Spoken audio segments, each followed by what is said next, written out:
the version where you like we're supposed like what we do, like jumping up? That's the hop up. That's the hop up, step up, knee up. But I think, yeah, of course, if you're not efficient at doing burpees and you're unfit or you're fatigued, you know, that only makes sense because they wouldn't be able to do the hop up. Yeah. So basically, anyone doing a knee up is unfit. Not unfit.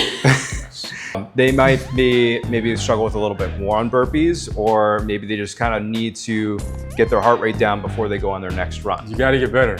Yeah, you just got to get better. Let's just say they have more room to grow.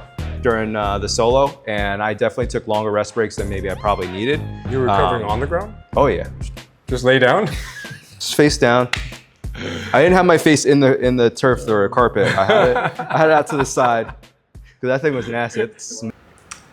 Hey guys, this is Ryan, Taylor, and Gio. We're here from Maven Center. We're gonna be talking about burpees today, specifically HYROX burpee broad jumps. Last podcast we covered wall balls, do's and don'ts. Today we're gonna be covering the HYROX burpee broad jump, everyone's favorite stage. Taylor, in terms of your experience, now that we've got 2 races under our belt, 1 doubles and 1 solo, what did you feel difference between doing it doubles, solo? Well, first, there's a little less strategy when you're doing a solo. At least for me, it was just you don't have to think about counting. You're just trying to get to the end of the turf, right, and then to be able to turn around and come back. And so, yeah, that was the difference. The other thing, I guess, would be like the rhythm. You know, I think when you're partnered with somebody, yeah, you go faster when you're doing it because you're not as fatigued, but the rhythm might be thrown off a little bit, right, in regards to that. So, you know, as I said, I mean, I just think that, you know, it's hard to tell how much of a difference, especially if you're good at burpees. Yeah. Yeah, if you're really good at burpees. And then I think that you just touched on the fact that I think the reason why I might not find the burpees as difficult is because overall I'm very good at doing push-ups. Right. And because I'm pretty efficient at doing push-ups, burpees just naturally feel easier, I think. Yeah. And I kind of have the different feeling and mindset about burpees that I felt like the doubles, there was a lot less strategy. We pretty much just picked like a number, 4 or 5 burpees each, and we're just walking behind until the other person finished.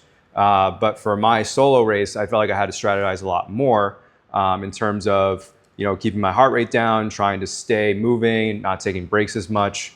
So that brings us to the different strategies in terms of your burpee broad jump form. So the 3 most common ones are the hop up method, where you're coming up with both legs straight from your burpee. Other one is the step up method. So you're stepping 1 foot up to the next one to go into your broad jump. And then the third one is the kneeling method, where you're kind of coming up onto one knee and almost kind of, you know, kneeling up from a lunge. I know for me personally, when we did doubles, I tried to just do the hop up. For solos though, where I was really struggling, I would try to do maybe a few at a time for the hop ups. My heart rate would jack up. Then I'd switch to the step up, try to lower it a little bit, try to stay consistent without, you know, trying to take as many breaks as I could. But I would kind of go back and forth with that. I think maybe just keeping consistently with the step up, maybe I would have taken less breaks. But I was just in like fight or flight mode at that point. I just wanted to get it done ASAP. Yeah, knee up, I think is out. I'm just kidding. I didn't do the knee up. Tell us how you really feel. Now, in terms of becoming more maybe efficient with burpees for training purposes and even like on race day, is there any strategies that you kind of try to incorporate into either programming burpees or while you're doing burpees, like breathing techniques or kind of like playing games with yourself in your head? I think whenever I'm doing a high volume burpees, it's just about like just knowing when you're going to take the break. Because sometimes, at least for me, if I'm trying to get through burpees as fast as I can, it's like if you time the break at the wrong time, then I think it could really throw you off. Yeah. I don't know. Sometimes the rest will actually mess you up even more. And so, you know, for me personally, I think I got to play some type of like, all right, is it after 15? Is it 20? Is it 5? You know, you just have to have some type of game plan. If you take breaks every time you feel like it, I think that's when you're really screwed up.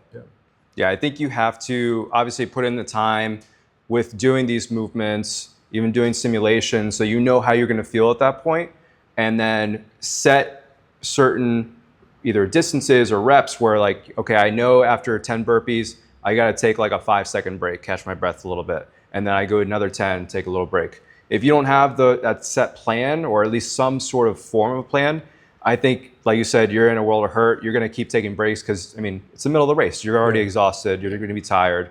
So you're just going to be apt to take more and more breaks, maybe unnecessarily. Yeah. In regards to the breathing, though, and I don't even know if this is actually fully scientific, but at least for me, and I've taught this to my clients as well as some of the staff when they're completely, just out of breath during a workout, is instead of just uncontrollably trying to catch up, I tell them, I said, prop, right? So just giving a little more passive assistance to the lungs being able to expand. Because when you're fatiguing out and you're trying to really catch your breath, a lot of exhalation is happening, but not enough inhalation. So your lungs, just let it expand. So I'd say, hey, be intentional about breathing in, completely inflating your lungs, increasing the surface area where the gas exchange happens, so that you can get rid of the CO2 and take in the O2. And so I've taught some of the staff, some of my clients, who, when they're out of breath, to really just 3 or 4 breaths, just like that. Where, at that time when you're doing it, it's like it feels forced, but you'll see after 3 or 4 deep breaths, like it's amazing how different you feel. And so I would just stop if you need to, 3 or 4 deep breaths. Make sure you exhale all that CO2, take in the O2, and then your body's relatively quick at recovering when you give it the right substances to recover. Yeah. So I would say that technique would probably be good after you do the broad jump, before you go back down to the ground. Because I feel like if you come up from your burpee and you're just hands and knees right there before your broad jump, mentally you're just thinking like, man, I really don't want to do this broad jump. So if I were to incorporate that technique, I would do it after I came from my broad jump. Then once I kind of did my 3-4 breaths, I go down for my next burpee and just continue on so I can get into a better rhythm after that break. What about breathing on the ground? Breathe on the ground. I've seen videos of people that recommend taking rest breaks just laying on the ground when you're kind of coming up from your burpee. It is a little bit hard to breathe because you have all that pressure on your rib cage and your lungs. It again can kind of promote that, like, let me take a little bit longer break than I probably need to. So, I mean, that's what I was doing during the solo, and I definitely took longer rest breaks than maybe I probably needed. You were recovering on the ground? Oh yeah. Just lay down? Just face down. I didn't have my face in the turf or carpet. I had it out to the side because that thing was nasty. It smelled. Oh, it smelled. Wow. Yeah, it was bad. But yeah, I see plenty of people that just kind of rest on the ground, and I could understand it. Like maybe if your arms are tired, you just want to give your arms a little break before your next push up with the burpee. But that's something I'm going to try to stay away from, is resting on. I mean, I think in terms of getting better at training at burpees, I mean, you can do a bunch of different ways. You can incorporate it into like more of an AMRAP. So you're kind of doing, X amount every round that you're going through. I think if you know that you struggle with that a lot, I would maybe even do it like after your workout or towards the, like as a finisher, so that you're getting used to doing burpees under fatigue.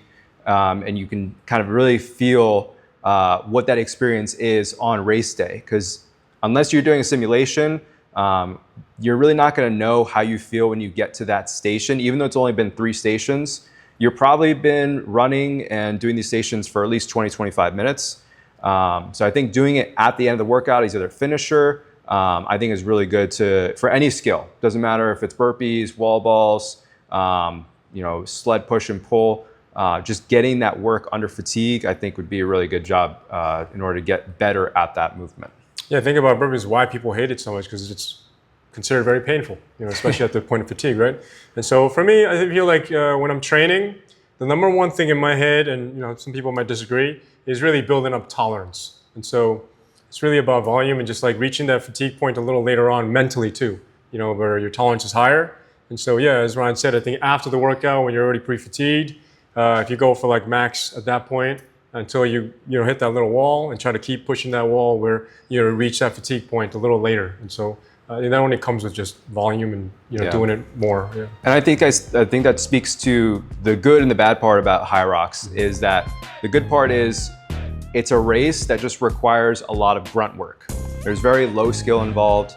There's just the amount of time that you have to put in with running and on the stations. The more time that you put in and you push yourself, you're going to see your time go down and improve. Unlike a higher skill sport or race where you actually have to spend a lot of time mastering and honing in those skills. But if you're not willing to put in that work, or you just kind of throw in the towel anytime something gets hard, then you're really not going to see much progress or improvement.